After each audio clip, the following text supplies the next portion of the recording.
साथियों नमस्कार। मैं एसपी सर आप लोगों का स्वागत करता हूं। पिछले कुछ समय से हमारा वीडियो नहीं आ रहा था, लेकिन अब आप लोगों को जो भी संसाधन है उसी के साथ वीडियो आएगा। आज का टॉपिक है वर्तमान बांग्लादेश।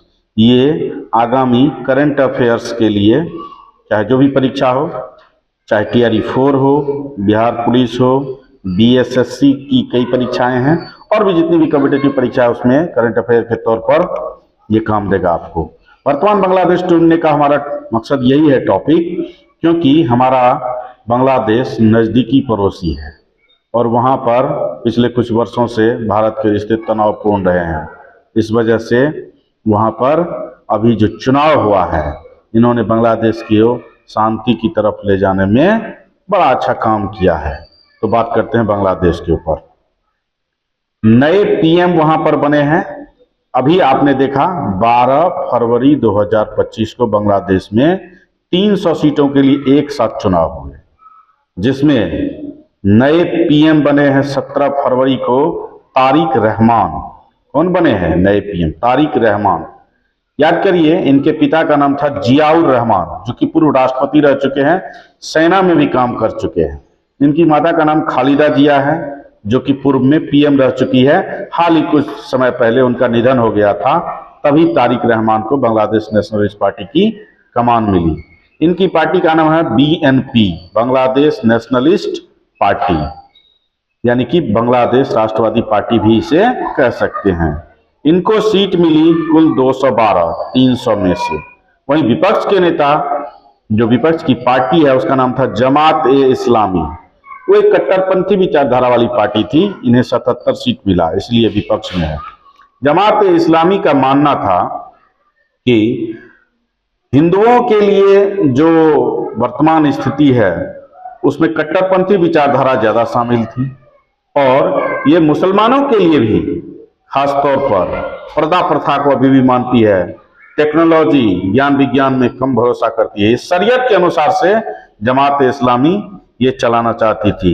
इनके नेता का नाम है शफीक उर रहमान। शफीक उर रहमान।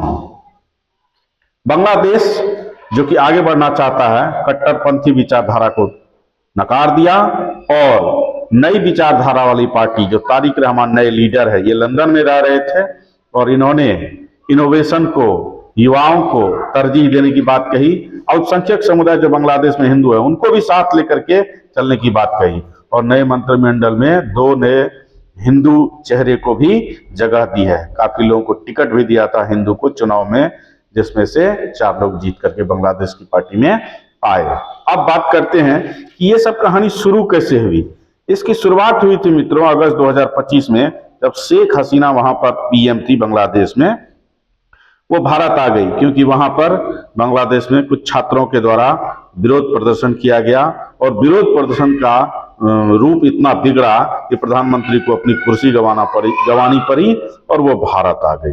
भारत आने के बाद मोहम्मद यूनुस, जो नोबेल प्राइज विजेता थे, अंतरिम सरकार उसके नेतृत्व में बनी और उसके मुख्य सलाहकार बनाए गए मोहम्मद यूनुस को। ये भी कट्टरपंथी विचारधारा का ही माना जाता है, साथ दिया, क्योंकि इसके समय में दीपू दास, जो हिंदू मजदूर थे, उसको जिंदा आपने देखा कि पेड़ पर लटकाकर मार दिया गया और जला दिया गया। पूरा बांग्लादेश मर्माहत था और ये उम्मीद कर रहा था कि अब अंतरिम सरकार के भरोसे बांग्लादेश को नहीं सौंपा जा सकता है, चुनाव होकर के चुनी हुई सरकार ही इसका फैसला करेगी। इसीलिए चुनाव हुआ, और चुनाव के बाद आप देख ही चुके हैं, तारिक रहमान जो कि बांग्लादेश के नए PM है, वो 17 फरवरी को बन चुके हैं। ठीक है, अब इसका लिंक क्रिकेट पर भी असर पड़ा। क्रिकेट पर क्या असर पड़ा कि KKR, जो कि 2026 के IPL के लिए मुस्तफिजुर रहमान को बाहर कर दिया। 12 करोड़ में इनकी खरीदारी हुई थी। ये फास्ट बॉलर है बांग्लादेश के। इसी क्रम में जब इसको बाहर कर दिया गया तो बांग्लादेश में और भी प्रतिक्रिया बढ़ी, और वर्ल्ड कप 2026 जो अभी चल रहा है, T20 वर्ल्ड कप, उसमें से उन्होंने आग्रह किया, मुस्तफिजुर रहमान का बदला लेने के लिए ICC को कहा कि इंडिया में हम नहीं खेलेंगे, इंडिया हमारे लिए सुरक्षित जगह नहीं है। हमारे मैच, जैसा कि आप जानते हैं, इंडिया और श्रीलंका के द्वारा आयोजित किया जा रहा है वर्ल्ड कप, T20 2026 वहां शिफ्ट कर दिया जाए। तो जय शाह जो कि आईसीसी के अध्यक्ष है, पूरी टीम मैनेजमेंट ने फैसला किया आईसीसी कि अब इतने कम समय में 2 टीमों को अलग अलग शिफ्ट करना कठिनाई से भरा है, लेकिन अगर बांग्लादेश इसमें चेतावनी दिया कि तब हम नहीं खेलेंगे, तो कहा आप नहीं खेलेंगे तो आपके जगह पर दूसरी टीम शामिल हो सकती है, लेकिन आपके नहीं खेलने के बाद उन्होंने फैसला किया हम नहीं खेलेंगे। पाकिस्तान ने भी इसका साथ दिया। इस एवज में बांग्लादेश के जगह पर आपको ये भी प्रश्न पूछा जाएगा किसको शामिल किया गया? स्कॉटलैंड को शामिल किया गया। बांग्लादेश के जगह पर स्कॉटलैंड को शामिल किया गया। तो ये था एक नजर थोड़ी सी जानकारी। Thank you.